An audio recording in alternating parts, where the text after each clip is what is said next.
Hi all.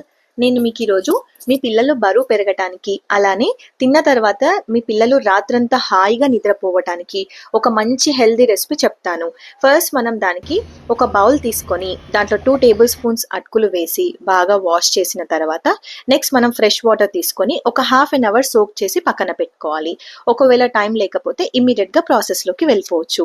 Next మనం stove మీద pan పెట్టి అందులో 10 పిస్తా పప్పులు, 2 వాల్నట్స్ అలానే 10 జీడిపప్పులు వేసి మీడియం ఫ్లేమ్ మీద ఒక 5 మినిట్స్ ఫ్రై చేసుకోవాలి. నెక్స్ట్ మనం దాన్ని పౌడర్ చేసి పక్కన పెట్టుకోవాలి. నెక్స్ట్ మనం స్టవ్ మీద కడాయి పెట్టి సోక్ చేసి పెట్టుకున్న అటుకులను వేసి అలానే 1 కప్ మిల్క్ తీసుకొని ఒక 10 మినిట్స్ అలా కలుపుతూ ఉండాలి. కొంచెం దగ్గర పడగానే స్టవ్ ఆఫ్ చేసుకొని పౌడర్ చేసి పెట్టుకున్న డ్రై ఫ్రూట్స్ని దాంట్లో వేసి బాగా కలుపుకోవాలి. అది అలా కలుపుతున్నప్పుడు లంప్స్ లేకుండా చూసుకోండి. నెక్స్ట్ మనం 1 బనానా తీసుకొని మెత్తగా స్మాష్ చేసి పక్కన పెట్టుకోవాలి. అటుకులు పోహని మనం చల్లగైన తర్వాత దాన్ని మనం ఒక బౌల్లోకి తీసుకొని మెత్తగా స్మాష్ చేసి పెట్టుకున్న బనానాని వేసుకొని కలిపి మీ పిల్లలకి గనక పెట్టారంటే మీ పిల్లలకి బాగా నచ్చుతుంది.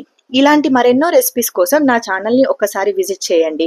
అలానే నా ఈ రెసిపీ కనుక మీకు నచ్చినట్లయితే లైక్ చేసి షేర్ చేసి సబ్స్క్రైబ్ చేసుకోండి.